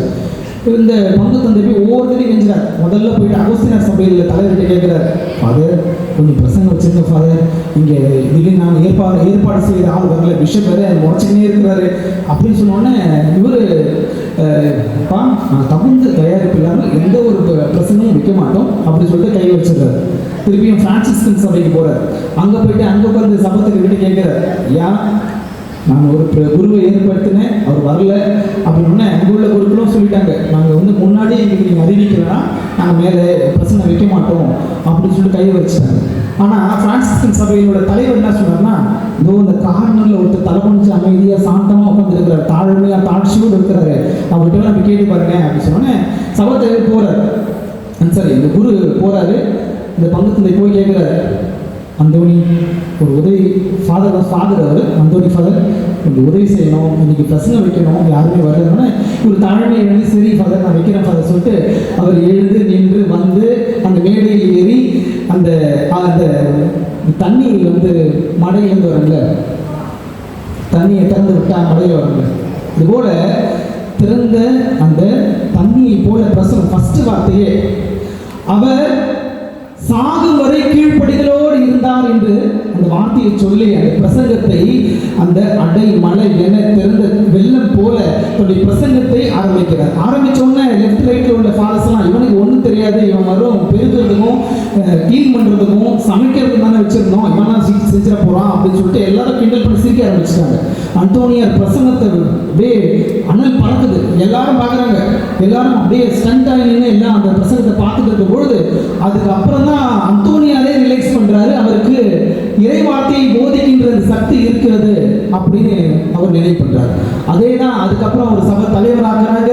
சபை தலைவராகிறது மட்டும் இல்லாம அதுக்கப்புறம் ஒரு ஒவ்வொரு இடத்துக்கும் தாம் இருந்த இடத்துல இருந்து எல்லா இடத்துக்கும் போய் போதிக்கிறார். சாதாரண ஒரு சின்ன சின்ன இடத்துக்குலாம் போயிட்டு கடவுள் நற்செய்தியை போதிக்கிறார். இப்படியாக போதித்து தான் அதுக்கப்புறம் தான் வந்து அப்போ நற்செய்தியிலேருந்து அந்த கழுதையை வணங்குறது. நான் பெருசாக சொன்னால் ரொம்ப லேட் ஆகும், அதனால இன்னைக்கு நற்செய்தி வந்துடலாம். இது பெருசாக சொல்றது இருந்தால் 13 இதுவும் நான் சொல்லுவேன், ஏன்னா 13 அதை கேட்டு வளர்க்குறேன். ஸோ அதனால இந்த இடத்துல இருந்து நம்ம அந்த பிரசங்கத்தை முடிச்சுட்டு இன்னைக்கு நற்செய்திக்கு வருவோம். அந்தோணியார் எல்லா இடத்துக்கும் போகும்போது அவர் முதல்ல கடைசியில் இருந்த இடம் பார்த்தீங்கன்னா ரோம் நகரம். அப்போ அந்த ரோம் நகரில் நிறைய இந்த அத்திப்பழம் மரங்கள் அதிகமாக இருக்கும். இந்த எஸ்பெஷலி அவர் வந்து இத்தாலி, போர்ச்சுகல் அந்த இடத்துலாம் பார்த்தீங்கன்னா அத்திப்பழங்கள் அதிகமாக இருக்கின்ற இடம். அப்போ அந்த அத்திப்பழங்களில் வச்சு தான் அவர் ஓமை சொன்னார். ஏன்னா இயேசுவும் ஓமை சொன்னார், இவரும் ஒரு ஓமை சொன்னார். எப்படி பாருங்க, அந்த அத்திமழம் 5 வருஷம் வரையும் நல்லா வளருமா, அதில் ஒரு வருஷத்தில் 2 அல்லது 3 முறை காய்கனிகளை காய்க்கும். அப்போ ஒவ்வொரு தடவும் அந்த கனிகளை நான் உடைச்சி எடுத்துட்டேன் அப்படின்னா, பிச்சு எடுத்துட்டேன் அப்படின்னா இன்னும் அதுலேருந்து வளரும். அப்போ அதை சொல்லி அதுக்கப்புறம் என்ன சொல்கிறேன், இது போல உங்களுடைய அன்பும் இரக்கமும் பரிவும் இப்படி இருந்தால் எல்லோரும் ஒற்றுமையாக சமமாக இருப்பீர்கள், மறு கிறிஸ்துவாக வாழ்வீர்கள் என்று கிறிஸ்துவை போல வாழ்வீர்கள் அவருடைய பிரசங்கத்தை அழகாக ஓமை வழியாக சொல்கின்றார். ஆக இன்றைய முதல் வாசகத்தில் மிக அழகாக சொல்லப்படுகின்ற இந்த செய்தி என்னென்றால், மிக அழகாக வாசித்தார்கள். ஆண்டவரே, தலைவரே, தலைவரின் ஆவி என் மேல் உள்ளது, ஏனெனில் அவர் எனக்கு அருள்பொழிவு செய்துள்ளார். இந்த வார்த்தையை நம்ம மனசில் எடுத்துக்கிட்டு தொடர்ந்து நம்ம ஆழமாக சிந்திக்கும் போது எதற்காக ஒவ்வொரு மீதும் அருள்பொழிவு செய்யப்பட்டிருக்கிறோம், எதற்காக செய்யப்பட்டிருக்கிறோம், திருமுழுக்கு அப்படின்னு வழியாக கடவுளோடு இணைஞ்சிருக்கிறோம், அரச குருத்துவத்தில் இணைஞ்சிருக்கிறோம். அந்தோனியாரும் பார்த்தீங்கன்னா திருமுழுக்கு கொடுக்கப்பட்டது. அவர் சிறு வயதில் பிரதிநாந்து அப்படின்னு கொடுக்கப்பட்டு பிற்பாடு வனத்து அந்தோனியாருடைய பெயர் தான் அவர் வச்சுக்கிட்டாரு. அதெல்லாம் வேற ஸ்டோரி, பெருசாக போயிட்டு இருக்கோம். இப்போதைக்கு இந்த பிரதிநாந்துலேருந்து அந்தோனியாரை மாறுறது திருமுழுக்கு மூலமாக வந்தது. இப்போ ஒவ்வொருவரும் திருமுழுக்கு பெற்று ஒவ்வொரு பேரோடு சிறப்போடு இருக்கிறோம். அப்போ எல்லோரும் அழைக்கப்பட்டிருக்கிறோம். இந்த இடத்துல ஆண்டவராகிய என் தலைவரின் ஆவி என் மேல் உள்ளது, ஏனெனில் அவர் எனக்கு அருள்பொழிவு செய்துள்ளார். ஒடுக்கப்பட்டோருக்கு நற்செய்தி அறிவிக்கும், உள்ளமுடைந்தோரை குணப்படுத்தவும், சிறைப்பட்டோருக்கு விடுதலை அடையவும் பறைசாட்டவும், விடுதலை நற்செய்தி பறைசாட்டவும், கட்டுண்டோருக்கு விடிவை தெரிவிக்கவும் என்னை அனுப்பியுள்ளார். இந்த 4 வார்த்தையில ஷார்ட்டாக சொல்லணும் அப்படின்னா, நன்மையை நோக்கி நான் பயணிக்கணும். யாரெல்லாம் கடவுளிலிருந்து தூரமாக இருக்கிறார்களோ, ஒடுக்கப்பட்டிருக்கிறதுனா இந்த ஜாதியின் அடிப்படையில் மட்டும் கிடையாது. இன்று இருக்கின்ற சோஷியல் மீடியாக்களின் மூலமாக ஒடுக்கப்பட்டிருப்பவர்கள், குடும்பத்திலிருந்து பிரிந்து சென்றவர்கள், குடும்பத்திலிருந்து விலகி சென்றவர்கள், மனம் உடைந்து போனவர்கள், பணக்கார வாழ்ந்திருக்கலாம் என்று ஏழையாக மாறியிருப்பவர்கள், இப்படியாக பலதரப்பட்ட மக்கள் நம்முடைய வாழ்ந்து கொண்டிருக்கிறோம். இவர்களெல்லாம் நாம் நினைக்க வேண்டும். அந்தோனியாருடைய பிரசங்கத்தை கேட்டு உரோமிய நாட்டுக்கு அவர் சென்ற முதல் தடவை பணத்தந்தையாக போடுறாங்க. போட்ட உடனே அந்த ஊரில் பிரசங்கம் வைக்கும்போது யாரும் கேட்க மாட்டாங்க. இவரும் பொறுமையாக நின்று பார்த்தாரு. அப்புறம் இவர் அந்த மன வலிமையும் அந்த தைரியத்தையும் விடலை, தொடர்ந்து போதிக்க ஆரம்பிச்சார். தொடர்ந்து போதிக்க ஆரம்பித்தோடனே அவர் எந்த ஊருக்கு சென்றாலும் ரோம் நகருக்கு நைட்டாக வந்துடுவாராம். ஏன்னா யாரெல்லாம் கோயிலுக்கு போகாமல் இருந்தாங்களோ எல்லாரும் அந்தோனியார் பிரச்சனத்தை கேட்டு கோயிலுக்கு போக ஆரம்பிச்சிட்டாங்களாம். அப்போ கோயில் ஞாயிற்றுக்கிழமைனா கூட்டமாக இருக்குமா. ஏன் அப்படின்னா அவருடைய பிரசங்கத்தினால், நற்செய்தியை போதிப்பதனால் எல்லாம் கடவுள் பக்கம் இழுக்கப்பட்டு நம்முடைய வாழ்வையை ஒப்படைச்சிருக்கிறாங்க. இப்போது இந்த இடத்துல நாம் கடவுளுடைய பிள்ளைகளாக வாழ்ந்து கொண்டிருக்கிறோம். திருமுழுக்கினால் கடவுளோடு இணைந்து இருக்கிறோம், கடவுள் பிள்ளைகளாக தேர்ந்தெடுக்கப்பட்டிருக்கிறோம், அரசு குருத்துவத்தில் இருக்கிறோம். என்னுடைய செயல் இங்கு சொல்லப்படுகிறது. பிறருக்கு நான் என்ன செய்ய போகிறேன்? என்னை போல் இருப்பவர்கள் முதலிலே என் குடும்பத்திலே நான் எப்படிப்பட்டவனாக இருக்கின்றேன்? நான் ஒரு சமாதானம் இல்லாத ஒரு ஆளாக இருக்கின்றனா, ஏற்றுக்கொள்ளாத ஒரு நிலையில் இருக்கின்றனா, அல்லது தீமையை விளைவிக்கக்கூடிய இருக்கின்றனா, சுயநலமான உள்ளத்தோடு சுயநலமான ஒரு வாழ்வோடு வாழ்ந்து கொண்டிருக்கின்றனா? இதுதான் ரொம்ப முக்கியம். அதுதான் ஆண்டவர்கள் ஒடுக்கப்பட்டோருக்கு நற்செய்தி அறிவிக்கும், உள்ளம் முடிந்தோரை குணப்படுத்தும். அதுதான் ரொம்ப ரொம்ப முக்கியம். இன்றைய காலகட்டத்தில் எல்லாருக்கும் நோய் வருது, பிரச்சனை வருது. திடீர்னு நல்லாதான்பா இருந்தார், நீ காலையில் இறந்துட்டாரு. என்ன அப்படின்னா, உள்ளம் முடிந்தவர்களை நாம் ஒருபொழுதும் கைவிடக்கூடாது. முக்கியமாக உடல்நிலை சரியில்லாதவர்களிடம் போய் பேசுவது, பழகுவது. வீட்டிலே நிறைய பேர் கல்யாணம் ஆன வயசானவங்களை விட்டுரும். அது ரொம்ப மன உளைச்சல் ஏற்படுத்தும். சிறு வயதிலிருந்து அவங்க எவ்வளோ கஷ்டப்பட்டு நம்மளை வளர்த்துருப்பாங்க. அப்போ அவங்களுக்கு நான் என்ன முக்கியத்துவம் கொடுக்குறேன்? ஒரு தாய் தந்தையிலும் தன் பிள்ளைகள் நல்லா இருக்குன்னு நினச்சி ஏழையாக வாழ்ந்துட்டுருக்காங்க இன்னமும். ஆனால் படித்த நாம் ஒரு குடும்பம் வந்ததுக்கப்புறம் அவர்கள் மறந்து விடுவது, ஏற்றுக்கொள்ளாமல் இருப்பது, வெளிநாட்டில் வேலை செஞ்சுக்கிட்டு வீட்டில் என்ன நடக்குது தெரியாமல் இருக்கிறது. இப்படிப்பட்ட இந்த சூழ்நிலையில் நாம் எப்படிப்பட்ட மனிதராக இருக்கின்றோம்? இந்த இடத்துல இந்த வார்த்தை உள்ளம் முடிந்தவரை குணப்படுத்தணும். அப்போ உண்மையாக நான் இயேசுவை பின்பற்றுகிறேன்னா, பின்பற்றுவதாக இருந்தால் உள்ள முடிந்தவரை நான் குணமாக்கின்றனா, அது ரொம்ப முக்கியமான ஒன்று. ரெண்டாவது, இவர் ஏன் இந்த நற்செய்தி வாசிக்கும் பொழுது எதற்காக 2 பேரை அனுப்புகிறாரு? ஏன் அவர் அனுப்புகிறாருன்னா, யாரெல்லாம் பாதிக்கப்பட்டிருக்கிறாங்களோ அந்த இடத்துல இவர் செல்ல முடியாது. இவர் இந்த வார்த்தையை பாருங்க, அவர் எங்கெல்லாம் செல்லவிருந்தாரோ அங்கெல்லாம் அனுப்பினார். அப்போ தனக்குன்னு தேர்ந்தெடுக்கப்பட்ட மக்களை எங்கு அவர் செல்ல இருந்தாரோ அங்கே அனுப்பினார். அப்போ என்ன இதில் புரிஞ்சுக்கணும்? எல்லாரும் எனக்கு வேணும், எல்லாரும் துன்பத்தில் இருக்கிறார்கள், எல்லோரும் அவர் ஏதோ ஒரு கவலையில் இருக்கிறார்கள், ஏதோ ஒரு பிரச்சனையில் இருக்கிறார்கள், எல்லோரும் இந்த இடத்துல வர்றது தான் அவரால் ஸ்ட்ரெயிட்டாக செல்ல முடியல அப்படின்றதாக தான் அனுப்புகிறார். அதுதான் கத்தோலிக்க திருச்சபையில் இன்று நாம் போப்பாண்டவர், அதுக்கப்புறம் கார்டினல் பிஷப்ஸ் ப்ரீஸ்ட், கன்னியர்கள், துறவரத்தார், நற்செய்தியாளர், இப்படி நிறைய பேர் இந்த ஒரு ஹைரார்க்கியோடு நம்ம வாழ்ந்து கொண்டிருக்கிறோம். இதுதான் நான் புரிந்து கொள்ளக்கூடிய மிக முக்கியமான ஒன்று. அப்போது ஸ்ட்ரெயிட்டாக எல்லாரும் வர முடியல, அதனால என்னோட சீசரை நான் அனுப்புகிறேன். இப்போ நீங்கள் எல்லாருமே ஒரு சீசர் தான். யாரிடம் செல்ல போகிறீர்கள்? முதல்ல என் வீட்டில் என்ன பிரச்சனை இருக்குது? என்னுடைய தாய் தந்தைகள் முதற்கொண்டு, பிள்ளைகள் முதற்கொண்டு எல்லோரையும் நான் எப்படி வழிநடத்துகிறேன்? அதுதான் ரொம்ப சிந்திக்கக்கூடிய ஒரு விஷயமாக இருக்கிறது. ஆக கிறிஸ்துவின் பிரியமானவர்களே, இந்த புனிதமான நாளிலே கோடி அற்புதர், அடியானாவுடைய போதகர், தப்பறை கொள்கையின் சம்மட்டி, பிசாசுகளை விரட்டி ஓட்டுபவர், வேதங்களை அடித்து நொறுக்குபவர், பேரருளால் அப்போஸ்தலராக வாழ்ந்தவர், இயேசுவை கையில் இருந்து பாக்கியம் பெற்ற புனித அந்தோனியார் நாளிலே அவரது சீசர்களாக பிள்ளைகளாக இருக்கின்ற நாம் எப்படிப்பட்ட வாழ்வை வாழ்ந்து கொண்டிருக்கிறோம்? அந்தோனியார் சாதாரண ஒரு மனுஷனாக இருந்து இறை பக்தியிலே ஊன்ற பெற்று வளர்க்கப்பட்டு அவர் கடவுளுக்கு உகந்த வாழ்க்கை வாழ்ந்ததனால் அவர் எல்லா இடங்களிலும் நற்பெயர் பெற்றார். இன்று ஒரு பெரிய புனிதராக வாழ்ந்திருக்கிறார். எனவே நாமும் கூட அத்தகைய மண்ணோடு வாழ அழைக்கப்படுகின்றோம். கிறிஸ்துவின் பிரியமானவர்களே, இறுதியாக ஒரு முறை பல அற்புதங்கள் செய்த அந்தோனியாருடைய அந்த வாழ்க்கை விட சொல்லிக்கிட்டே போகலாம். தான் கூட இருக்கின்ற அந்த சகோதரர்களை ஒரு நாள் ஆலயத்தில் அந்தோனியார் ஜெபித்து கொண்டு வரும்பொழுது எல்லாரும் போயிட்டாங்க. டைம் டேபிள்ஸ் ஃபாலோ பண்ணணும் பிரதர்ஸ் ஃபாதர்ஸ்லாம். அப்போது அங்கே இருக்கும்பொழுது டைம் டேபிள் மறந்துட்டார். ஒரு நாள் கோயில் மனமூடி ஜெபிச்சுட்டு இருக்கிறார். எல்லாரும் போயிட்டாங்க. முன்னாடியே போயிட்டு எல்லா சாப்பாடையும் சாப்பிட்டு மற்ற சாப்பாடெல்லாம் கூட்டிட்டு எம்டியான பணத்தை கழுவி வச்சுட்டாங்க. அந்தோனியார் ஜெபிச்சுட்டு திரும்பி வீட்டுக்கு தன்னுடைய ஹவுஸுக்கு வர வந்துட்டு பார்த்த உடனே அதிர்ச்சி அடைகிறார். இருந்தாலும் அந்த டைனிங் ஹாலுக்கு முன்னாடியே முட்டி போட்டு தன்னுடைய ஆடையை எடுக்கிறாரு. ஆடையை எடுத்து போட்டு ஜெபிக்கிறாரு. ஜெபிச்ச மாத்திரத்தில் என்னென்ன ஃபுட்டு அவருக்கு தேவையில்லையோ எக்கச்சக்கமான ஃபுட்டு அந்த ஆண்டவர் அந்த அங்கே வந்து அப்பியர் ஆச்சு, அதை வந்துச்சு அப்படின்னு சொல்லிட்டு சொல்கிறாங்க. அதுதான் முக்கியமான ஒன்று. துன்பங்கள், தடைகள், கஷ்டங்கள் வரும்பொழுது முட்டி போட்டு அந்தோனியாரை போல நான் ஜெபிக்கும் பொழுது யார் என்ன சொன்னாலும், என்னடா இவன் திருக்குதான் பண்ணிட்டுருக்கிறேன், ஜெபமாலை வச்சு இவன் பேச்சு பண்ணிட்டுருக்கானே, இப்படியாக இருந்தாலும் என்ன சூழ்நிலை நடந்தாலும் நாம் ஜெபிக்கும் பொழுது நம்ம ஜெபங்கள் கேட்கப்படும். அதுதான் அந்தோனியார் மிக சிறந்த எடுத்துக்காட்டு. இந்த அந்தோனியாருக்கு அடித்தளமாக இருந்தது யாரு? அந்தோனியாருக்கு அடித்தளமாக இருந்தது யாரு? இதெல்லாம் கதை கேட்டு மறந்துட்டீங்களா? அகுஸ்தீனார் சபையா? அந்தோனியாருக்கு அடித்தளமாக இருந்தது யாரு? மாதா. அந்த போர்ச்சுகல் நாட்டில் மாதாவுக்கு 8 காரணங்கள் சொன்னேன். அந்த போர்ச்சுகல் நாடே மாதாவோட கண்ட்ரோல் இருந்துச்சு. அப்போனா எந்த அளவுக்கு மாதா வந்து அவங்கள வழி நடத்தி பார்ப்பாங்க. நம்ம இடத்துல ஆசீர்வாதமான இடத்துல இருக்கிறோம். ஐயோ நம்ம அன்னிமரியா நம்மோடு இருக்கிறாங்க. அந்தோனியாருக்கு இவ்வளோ பெரிய கோடி அற்புதராக ஆக்கினதுக்கு அடித்தளமாக இருந்ததே அம்மா தான்.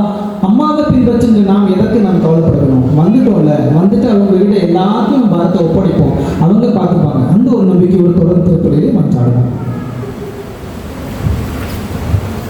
அனைவரும் நம்முடைய மன்றாட்டை சமர்ப்பிப்போம்.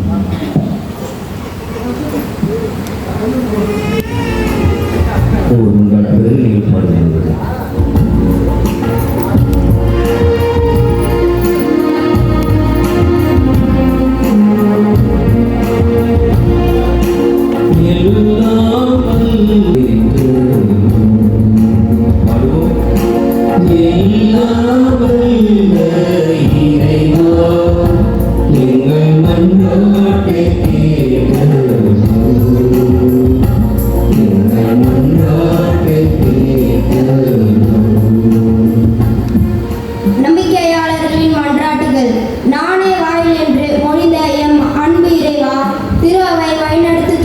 திருத்தந்தை, ஆயர்கள், குருக்கள், துறவரத்தார் மற்றும் பொதுநிலையினர் அனைவரையும் ஆசீர்வதியும். உமது மாட்சி மென்மேலும் செழிந்து வளர உமது ஆவியை கொண்டு இவர்களை நிரப்பிட வேண்டும் என்று இறைவாய் மன்றாடுகின்றோம்.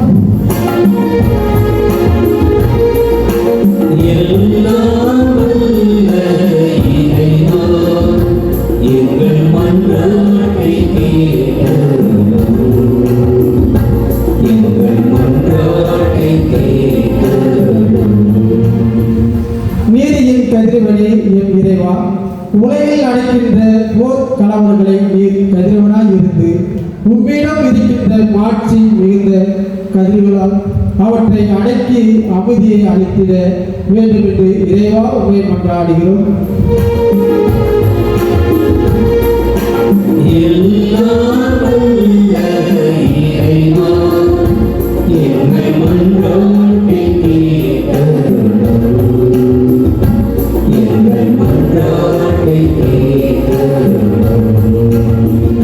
ஞானத்தின் பிறப்பிடமே இறைவா, இன்று தனது நாம விழாவினை சிறப்பு சிறப்பிக்கின்ற துணை அதிபர் அருள் தந்தையை நிறைவாக ஆசீர்வதித்து உமது அருள் ஆவியின் பணி வாழ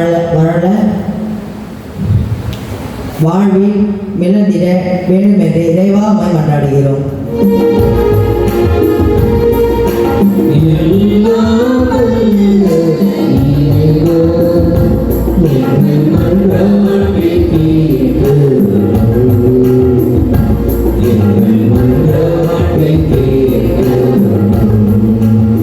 எங்களின் உறவிடமே எம் இறைவா, திருத்தலத்திற்காக உழைக்கின்ற அனைத்து பணியாளர்களையும் ஆசீர்வதியும். சிறப்பாக புனித அந்தோணியாரின் பெயரை தாங்கி தமது நாம விழாவினை சிறப்பிக்கின்ற பணியாளர்களை ஆசீர்வதித்து நல்ல உடல் உள்ள சுகம் தந்திட வேண்டும் இறைவாமை மன்றாடுகின்றோம்.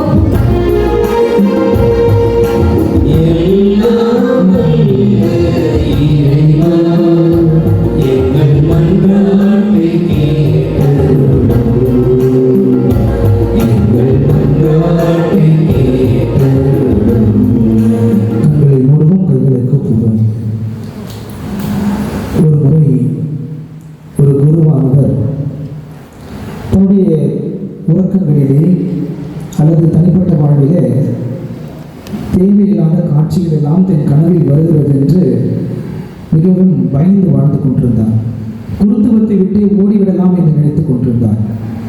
இந்த சாத்தான் அவரை விடவே இல்லை. தொடர்ந்து அவரை தீய எண்ணங்களாலும் தீய கட்டுகளாலும் கட்டி போட்டு வைத்திருந்தது. இந்த காரியமானது புனித அந்தோணியாருக்கு தெரிய வந்தது. அந்தோணியார் அவரிடம் சென்று தன்னுடைய மேலாடையை கழட்டி அவர் மேல் போட்டு ஜெபித்தார். ஜெபித்த மாத்திரத்தில் அவரிடம் குடித்திருந்த அந்த பேய் பிசாசானவள் மிரட்டி ஓடப்பட்டார். இந்த நேரத்தில் நம்முடைய எண்ணங்களை சீர்தூக்கி பார்ப்போம். நம்முடைய எண்ணங்கள், மனம், சிந்தனை, செயல்பாடுகள் எல்லாம், என்னுடைய உறவு முறைகள், என்னுடைய பேச்சு, நான் பார்க்கின்ற பார்வை, என்னுடைய செயல் எல்லாம் ஏதோ ஒரு காரணத்தினால் தவறாக நடத்தப்படுகிறது. நம்மிடம் இருக்கின்ற தீய எண்ணங்கள், தீய செயல்பாடுகள் எதுவாக இருந்தாலும் கோடி அற்புதர், அடியானாவுடைய போதகர், பிசாசுகளை விரட்டி ஓட்டுபவர், அவர் சொன்ன சிலுவையிட்ட மாத்திரத்தில் பிசாசு பயந்து ஓடினான். இந்த நேரத்தில் நாம் ஒவ்வொருவரும் நம்முடைய வாழ்வை ஒப்பு கொடுப்போம். ஆண்டவரே, இதோ புனித அந்தோணியாரின் நினைவு நாளில் நாங்கள் இருக்கிறோம். என்னிடத்தில் இருக்கின்ற தீய எண்ணங்கள், தீய சக்திகள், கட்டுகள், வீட்டை சுற்றி இருப்பவர்கள் எனக்கு எதிராக எது செய்தாலும் இதோ இந்த நேரத்தில் அந்தோணியார் நாமத்தினால் நான் சொல்லுகிறேன், இதோ அந்த கட்டுகள் எல்லாம் விடுபட்டு நான் ஒரு புதிய வாழ்வு வாழ வேண்டும். என்னுடைய தீய எண்ணங்கள் எல்லாம் விடுபட வேண்டும். நான் உலகத்திற்கும் வீட்டிற்கும் தெரியாத மறைத்து செய்கின்ற என்னுடைய பலவீனங்கள், என்னுடைய தீய செயல்பாடுகள் எல்லாவற்றையும் இந்த நேரத்தில் ஒப்பு கொடுக்கிறேன். ஆண்டவரே, புனித அந்தோணியாரின் சக்தி எவ்வளவு பெரியது! அந்தோணியாருக்கே இவ்வளவு சக்தி என்றார். இதோ உம்மை கருதாங்கிய எங்கள் தாய் மழலை மாதாவுக்கு எவ்வளவு சக்தி இருக்கும்! உமது வயிற்றை தாங்கி தூய ஆவியின் வல்லமையால் நிரப்பப்பட்ட இதோ எங்கள் தாயின் ஆலயம் தேடி ஓடி வந்து கண்ணி மலர் ஜெபித்துக் கொண்டிருக்கிறோம். இதோ புதிய வாழ்வு, புதிய விடுதலை காண மாட்டோமா?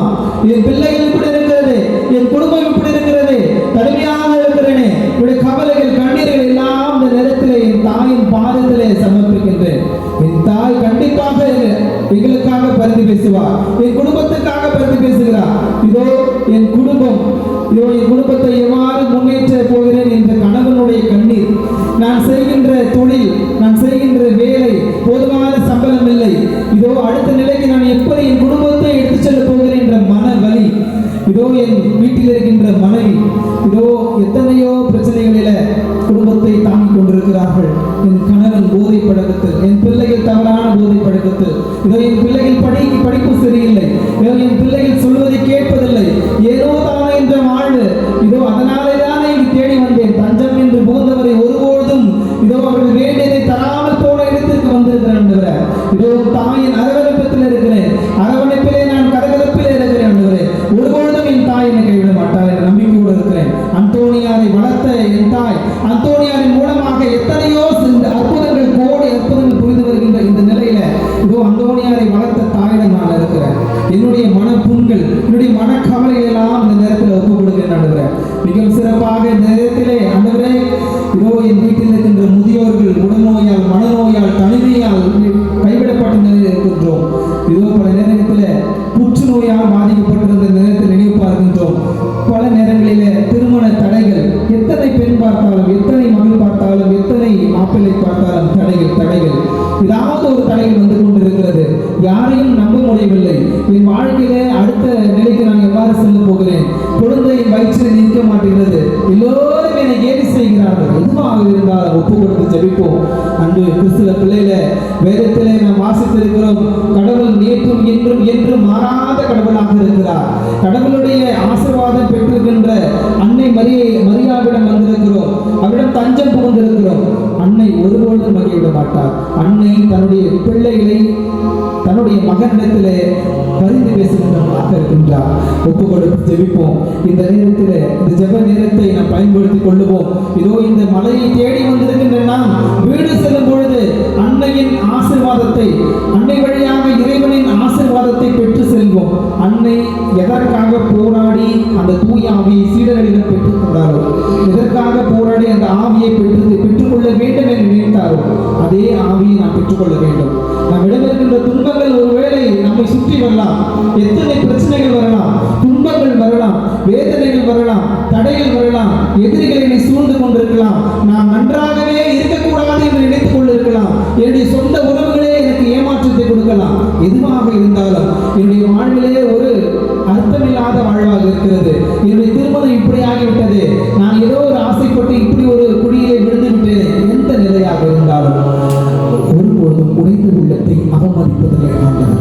இதோ அன்னையை தேடி வந்தவர்கள் எத்தனை கண்ணீர் விட்டு ஜெபித்தார்கள். உங்கள் கண்ணீர் எல்லாம் எண்ணப்பட்டிருக்கிறது, நினைவில் வைக்கப்பட்டிருக்கிறது. உங்கள் தலைமுறை எல்லாம் நினைவில் வைக்கப்பட்டிருக்கிறது, எண்ணப்பட்டிருக்கிறது என்பதை மறந்துவிடக் கூடாது. இதோ ஆண்டவரை தேடி வருபவர்கள் ஒருபொழுதும் கைவிடப்பட மாட்டார்கள் என்ற நம்பிக்கையோடு மனிதர்கள் மீது நம்பிக்கை வைத்தாலும் ஆண்டவர் மீது நம்பிக்கை வைக்கும் பொழுது ஆண்டவர் நம்மை ஒருபொழுதும் கைவிட மாட்டார். இதோ இந்த இரவிலே நாம் ஆண்டவரிடத்திலே தூய ஆவியை பெற்றுக் கொள்வோம். இந்த ஆவியை பெற்றுக்கொண்டு நாம் எப்படிப்பட்ட சூழ்நிலைகள் வந்தாலும், எப்படிப்பட்ட தடைகள் வந்தாலும், எப்படிப்பட்ட பிரச்சனைகள் வந்தாலும், எல்லா சூழ்நிலைகளும் ஆண்டவர் இந்த திருப்பாடலே 51 அதுவோ அந்த தாவீது அரசன் தன்னுடைய சொந்த மகனே கொல்ல வரும் பொழுது பாடிய பாடல், ஆண்டவரே உமக்கு எதிராக நான் பாவம் செய்தேன். இதோ நான் பிறக்கின்ற கருவிலே என் தாய் பாவத்தோடு என்னை சுமந்தார். எனக்கு உறுதி தரும் ஆவியை கொடுங்கள், எனக்கு உன்னதத்தின் ஆவியை கொடுங்கள். இந்த ஆவியை வைத்துக் கொண்டு நான் அடுத்த நிலைக்கு செல்ல போகிறேன் என்று நான் கண்ணீரோடு திருப்பாடல் 51 வாசித்திருக்கிறோம். தாவீது இவ்வாறாக வேண்டுகிறார். தன்னுடைய சொந்த மகன் பச்சைபாவுடன் உறவு கொண்டு பிறந்த மகன் இறக்கும் தருவாயில தாவீது அரசன் முட்டி போட்டு ஜெபிக்கிறார். ஆண்டவரே, தயவு செய்து என்னுடைய மகனை உயிர் கொடுங்கள், இந்த ஒரு வாட்டி என்னை மன்னித்து விடுங்கள். இருந்தாலும் மகன் இறந்து போகின்றான். அவன் செய்த தவறு, நீதியின் தேவன், நீதியின் அரசர், அவன் செய்த தவறை சுட்டிக்காட்டி ஒரு அரசரை மாறு செய்தால் அவரை பின்பற்றுகின்ற மக்கள் எவ்வாறு இருப்பார்கள் என்று அவருக்கு பாடம் புகட்டினார். ஆனால் தாவீது அரசன் ஆண்டவரை இகழவில்லை, ஆண்டவரை திட்டவில்லை.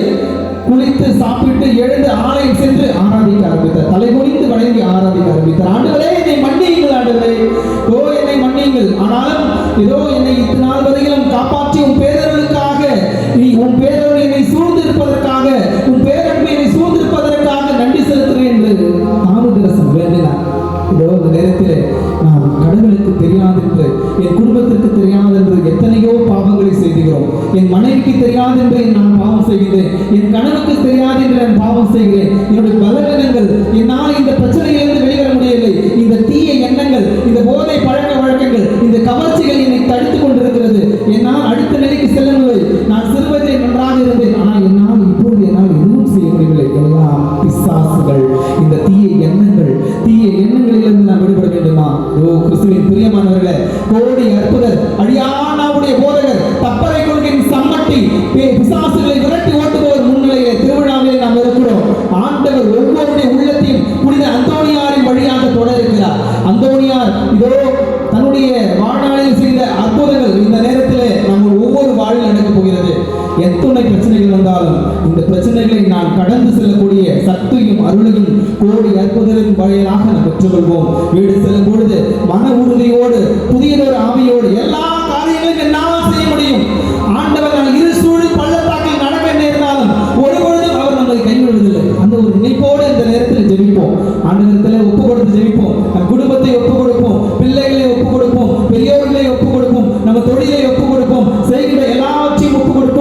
படிப்பை ஒப்பு கொடுப்போம். என் படிப்பிலே தொடர்ந்து தோல்வி எதுவாக இருந்தாலும் பரவாயில்லை, ஒப்பு கொடுப்போம். என் பிள்ளைக்கு திருமணத்தை ஒப்பு கொடுப்போம், குழந்தைகளை ஒப்பு கொடுப்போம், நோயை ஒப்பு கொடுப்போம், நீண்ட நாட்களாக தடையாக இருக்கின்ற எல்லா காரியங்களையும் ஒப்பு கொடுப்போம். வீடு கட்ட முடியவில்லை, எத்தனை பேர் என்னை ஏமாற்றி கொண்டிருக்கிறார்கள், எல்லா தடைகளையும் ஒப்பு கொடுப்போம். கோடி அற்புதர் நாளிலே நம் வாழ்விலே அற்புதங்களை செய்வார், அற்புதங்களை செய்வார்.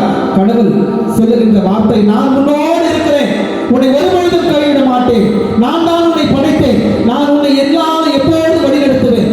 ஆண்டவர் சொல்லுகிறார், நான் உன்னோடு இருக்கிறேன், அஞ்சாது, திடன் கொண்டு நம்பிக்கை கொண்டிருப்போர் மீது நான் இணைந்திருப்பேன், நான் இணைந்திருப்பேன். நம்பிக்கை கொள், நான் உன்னோடு இருப்பேன். நேரத்திலே ஆண்டவருக்கு நன்றி செலுத்துவோம். ஆண்டவரே நன்றி, ஆண்டவரே நன்றி, நன்றி. இதையெல்லாம் எங்கள் ஆண்டவராக இயேசு கிறிஸ்துவை நோக்கி கொண்டாடுகின்றோம். அன்பரும் அமைதி.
எல்லாம் வல்ல தந்தையாகிய இறைவனுக்கு ஏற்றதாகபடி மன்றாடுங்கள்.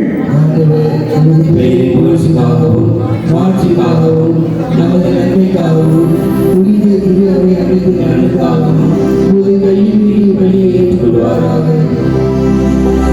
கடுமைக்கு இறைவா, பழைய மனிதரை கலைந்து புதிய சாயலுக்கு ஏற்றவாறு புதிய மனிதனை புனித அந்தோனியாரில் உருவாக்க திருவரம் கொண்டீரேன். அதனால் நாங்களும் அவரை போன்று புதுப்பிக்க பெற்று உமக்கு ஒப்பளிக்கும் ஏற்புடைய எரிபொருளாக இப்போது வழிபொருளாக ஒப்புக் கொடுக்க பணிவுடன் நல்வீராக. எங்கள் ஆண்டவராகிய கிறிஸ்து வழியாக உம்மை மன்றாடுகின்றோம். ஆண்டவர் உங்களோடு இருப்பாராக.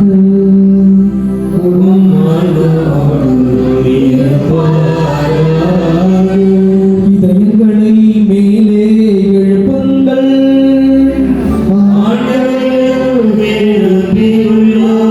நம் இறைவனாகிய ஆண்டவருக்கு நன்றி கூறுவோம்.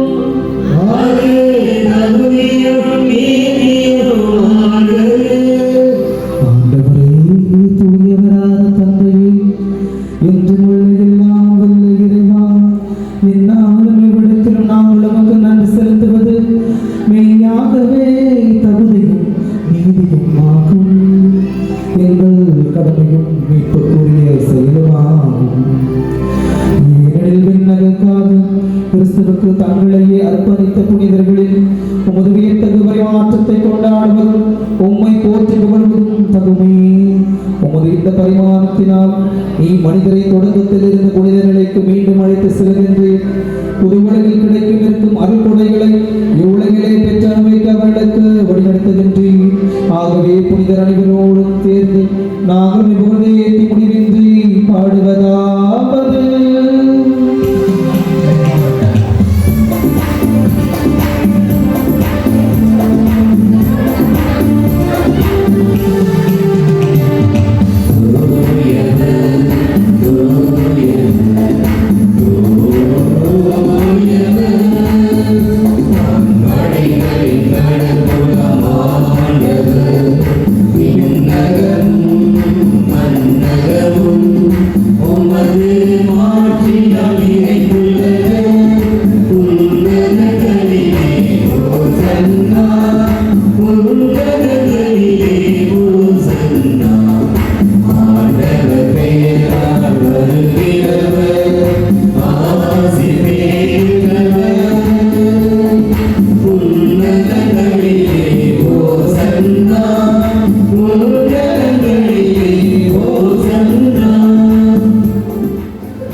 உம்முடைய ஆவியை பொழிந்து இக்காரியங்களை தூய்மைப்படுத்த உதவுகின்றோம்.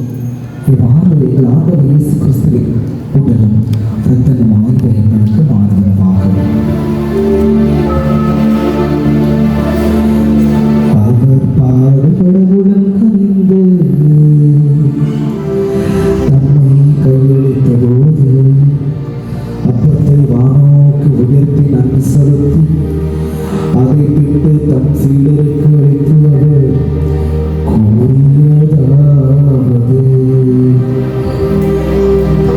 அனைவரும்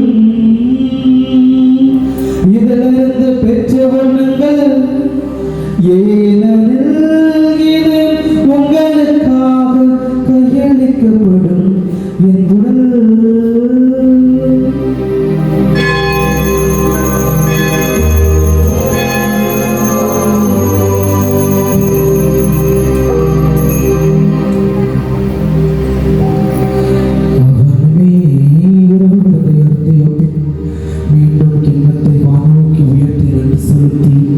அதை தம் சீடருக்கு அளித்து அவர் கூறியதாவது,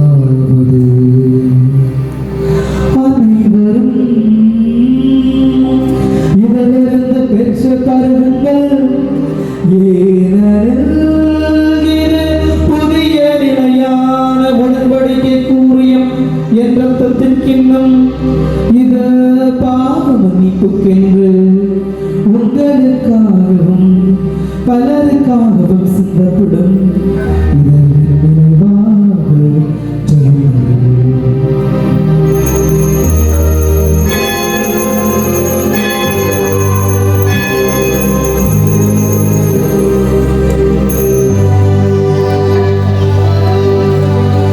நம்பிக்கையின் மறைபொருள்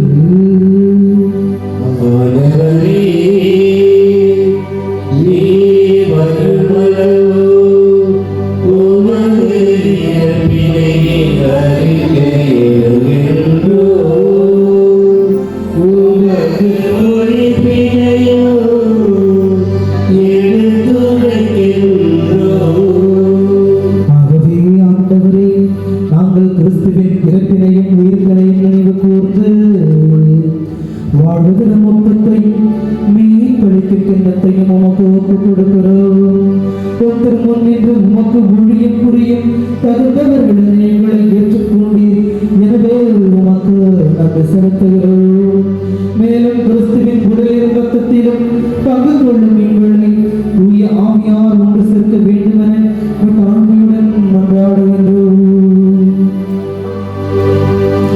ஆண்டவரே, உலகெங்கும் பரவியிருக்கும் உமது திரு அவை நினைவு கூர்ந்திருடும். எங்கள் திருத்தந்தையிலேயோ எங்கள் ஆயர் நீதிநாதன் எல்லா திரு நிலையினர் ஆகிய அனைவரோடும் உமது திரு அவை அன்பில் நிறைவு பெற செய்திருடும். ஆண்டவரே, ஒரு திருப்பலியிலே முழந்தால் படையிட்டு வேண்டிக் கொண்டிருக்கிற மலை மாதாவை தேடி நாடி வந்திருக்கின்ற இங்கே ஒவ்வொருவரையும் கண்ணோக்கி பார்த்து அவர்களுக்கு தேவையானவற்றை எல்லாவற்றையும் உன் தாய் வழியாக அருள்படியாக நினைத்து ஜெபங்களை மேற்கொள்கின்றோம். மேலும் வைத்திருந்தது குழந்தைகள் எங்கள் சகோதர சகோதரிகளையும் இருந்தோர் அனைவரும் இறக்கத்தோடு நினைவு கூர்ந்து திரும்புகோளில் உயிர் செல்லும். மேலும் உயிர்த்திருந்த குடும்பங்களையும் எங்கள் சகோதர சகோதரிகளையும் இருந்தோர் நினைவு கூர்ந்து திரும்புகோளில் ஏற்றலும். எங்கள் அனைவரும் மீது இரக்கமாயிரும். கடவுளின் கண்ணித்தாய் புனித மரியா, அவருடைய கடவுளான புனித யோசேப்பு, புனித திருத்தூதர்கள், எங்கள் புண்ணிய பூமியின் பாதுகாவலாக இருக்கின்ற புனித தோமா, இவ்வுலகில் உமக்கு வந்தவராக இருந்தவராகிய புனித அனைவருடனும் நாங்கள் நிலைப்பாடுகளில் பங்கு கொள்ளும் தகுதி பெற்று மகன் இயேசு கிறிஸ்து வழியாக உம்மை புகழ்ந்தேற்ற வரமருள உம்மை மன்றாடுகின்றோம்.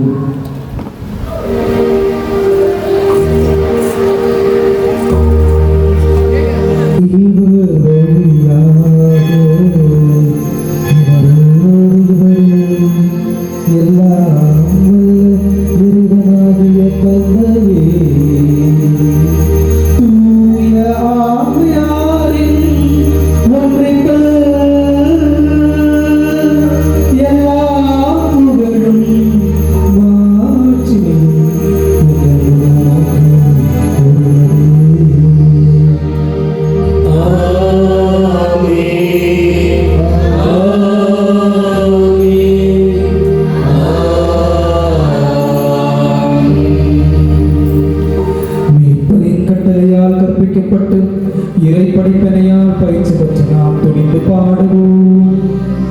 எங்கள் தந்தை, உமது பெயர் தூயதென போற்ற பெறுக.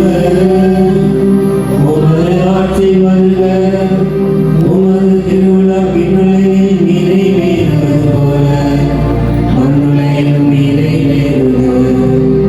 எங்கள் அன்றாட உணவை இன்று எங்களுக்கு தாரும். எங்களுக்கு எதிராக குற்றம் செய்வோரை நாங்கள் மன்னிப்பது போல எங்கள் குற்றங்களை மன்னியும். எங்களை சோதனையிலிருந்து எங்களை விடுவித்தருளும். ஆண்டவரே, தீமையனத்திலிருந்து எங்களை விடுவித்து எங்கள் வாழ்நாளில் அமைதியை கனிவுடன் உம்மை மன்றாடுகின்றோம். உமது இரக்கத்தின் உதவியால் நாங்கள் பாவத்திலிருந்து இப்பொழுது விடுதலை பெற்று யாதொரு கலக்கமின்றி நலமாயிருப்போமாக. நாங்கள் இதற்கு இருக்கும் பேரிடத்திற்காகவும் எங்கள் இயேசு கிறிஸ்துவின் வருகைக்காகவும் காத்திருக்கின்றோம். ஆட்சியும் வல்லமையும் மாட்சியும் என்றென்றும் உமதே. ஆண்டவரே இயேசு கிறிஸ்துவே, அமைதியை உங்களுக்கு விட்டு செல்கிறேன், என் அமைதியையே உங்களுக்கு அளிக்கிறேன் என்று உம் திருத்தூதர்களுக்கு மொழிந்தீரே. எங்கள் பாவங்களை பாராமல் உமது திரு அவையின் நம்பிக்கையை கண்ணோக்கி உமது திருவுளத்திற்கு ஏற்பதற்கு அமைதியும் ஒற்றுமையும் அளித்தல்வீராக. இன்று வாழ்ந்து ஆட்சி செய்தவர் நீரே. ஆண்டவருடைய அமைதி எங்களோடு என்றும் இருப்பதாக.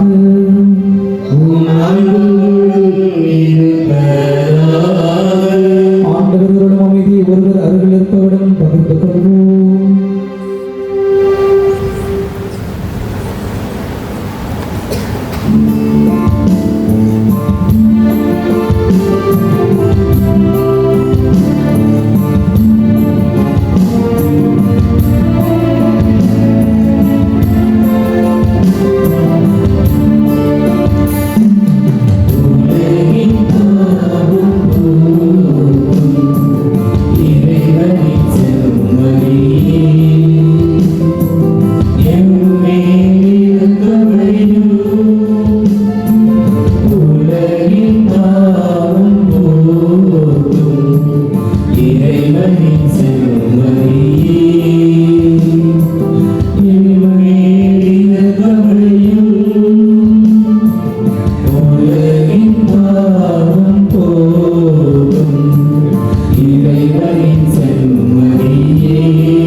இதோ இறைவனின் செம்மறி, உலகின் பாவங்களை எல்லாம் போக்குகின்றவர்.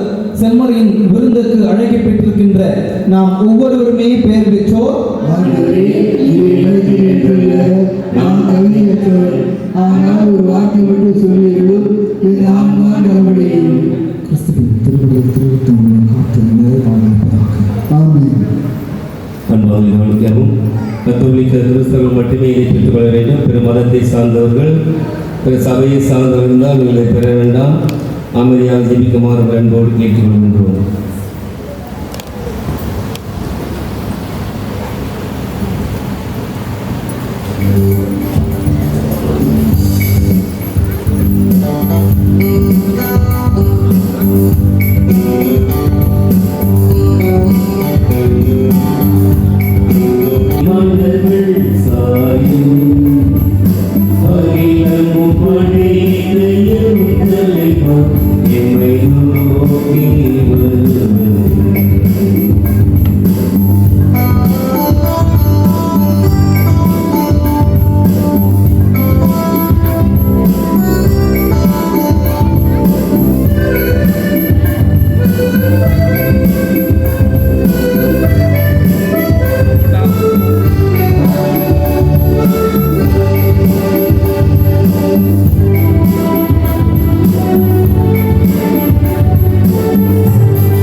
அந்தோணியாரின் அன்பு பக்தர்களே, நமது அருள்தலத்தின் அதிபர் சார்பாக உங்கள் அனைவருக்கும் வாழ்த்துக்கள். நாளைய தினம்தான் அமாவாசை, இன்று இல்லை.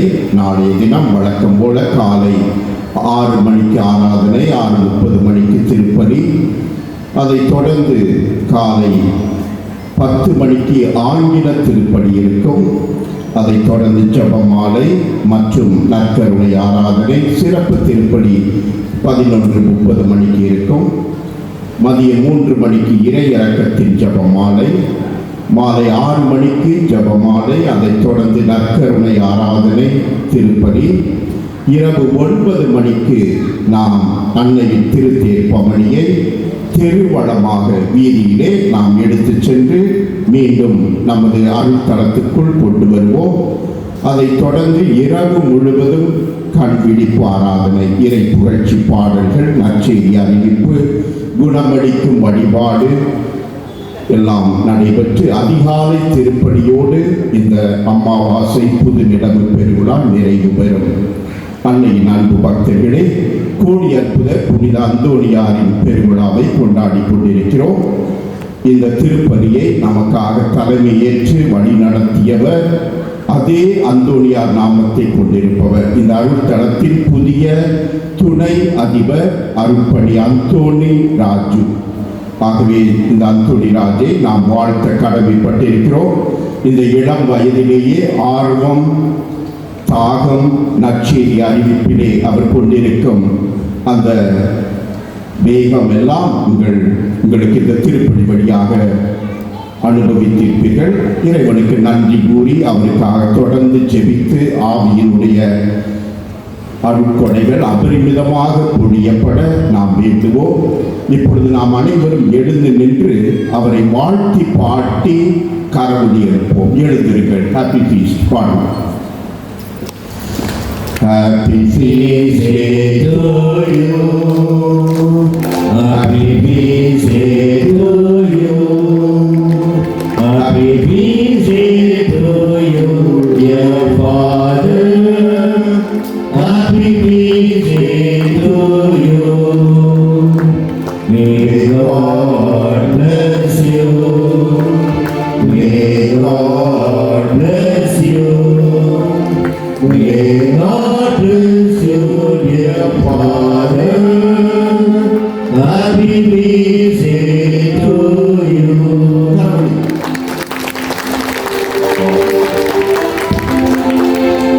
இப்பொழுது இறுதி நன்றி மன்றாட்டு இறை ஆசிரை இந்த குருவடியாக நாம் அனைவரும் பெற்று இறுதியை அந்த முறைவு செய்வோம். பிரியமானவர்களே, என்னை வாழ்த்தி எனக்கு நன்றி வாழ்த்துக்கள் தெரிவித்த நமது ஆன்மீக குரு ஞானம் ஃபாதர் அவர்களுக்கு எனது மனமார்ந்த நன்றியை தெரிவித்துக் கொள்கின்றேன்.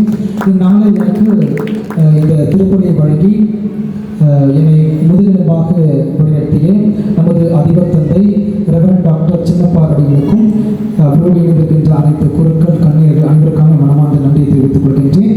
சிறப்பாக இன்றைய நாளில் நம்முடைய ஆலய பணியாளர்கள் 4 பேர் தங்களுடைய நாம விழாவை சிறப்பிக்கிறார்கள். அந்தோணி அம்மாள், அந்தோணி தாஸ், அந்தோணி என்று 4 பணியாளர்கள் இருக்கின்றார்கள். மிக அற்புதமாக அனைவரும் உழைப்பவர்கள், இவர்களும் மிக சிறப்பாக உழைப்பவர்கள். எனவே இந்த நேரத்தில் அவர்களுக்கும் இந்த வாழ்த்துக்களை நான் தெரிவித்துக் கொள்கின்றேன். எனவே கிறிஸ்துவின் பிரியமானவர்கள், திருப்பலி முடிந்தவுடன் இந்த அப்பம் பிடுதல் அதுதான் நம்ம ஆண்டவருடைய மீட்பு இருந்துச்சு. திருப்பலி வருவதற்கு முன்பாக யாரெல்லாம் கூடி அப்பம் பிடுதல் நடக்கிறதோ அவங்களுடைய இறைவனுடைய பிரசன்னம். இங்கு பண்ணு பிடுதல் நடக்கிறது. ஏன்னா 50 பின் தான் வாங்கணும். இங்கே இவ்வளோ பேர் வருவீங்க தெரியல. அதனால் இந்த பண்ணை பிட்டு இப்போ ஆசீர்வதிக்கப்படும். இது சாதாரண பண்ண நினச்சிருக்காருங்க. இந்த பிரிவு ஆசீர்வதிக்கப்பட்டிருக்கு. அந்தோடைய பண்ணை எல்லாரையும் சாப்பிடுவோம். விடுதலில் ஆண்டோடைய பிரச்சனை இருக்குது. அப்போ இதில் என்ன ஷேரிங், எல்லாரும் இணைக்கின்ற ஒன்றாக இருக்கிறது. கிடைப்பவர்கள் வாங்கி தங்களை பகிர்ந்து சாப்பிட சொல்லுமாறு நம்மளோடு கேட்டுக்கொள்கின்றோம். இந்த திருப்பலி முடிந்தவுடன் இந்த பண்ணை நமது ஆன்மீக குரு வந்திருப்பார்கள். நன்றி கூறி மன்றாடுவோமாக.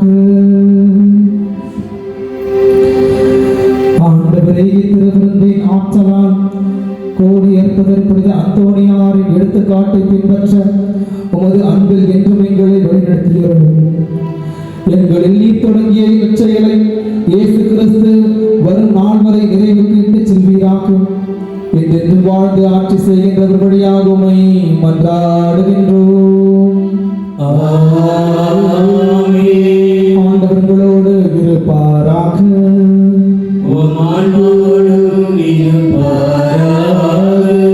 எல்லாம் வல்ல இறைவன் தந்தை, மகன், தூய ஆவியார் உங்கள் அன்பையும் நிறைவாக ஆசீர்வதிப்பாராக. சென்று வாருங்கள், திருப்படி நிறைவேறிற்று.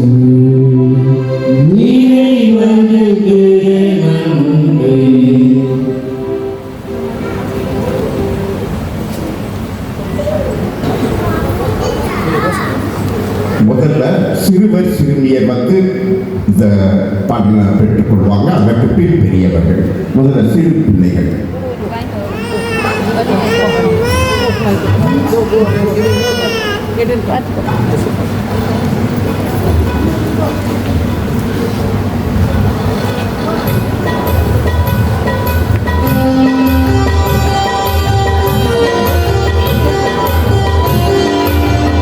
கிறிஸ்துவின் பிரியமானவர்களே, நாளை அமாவாசை.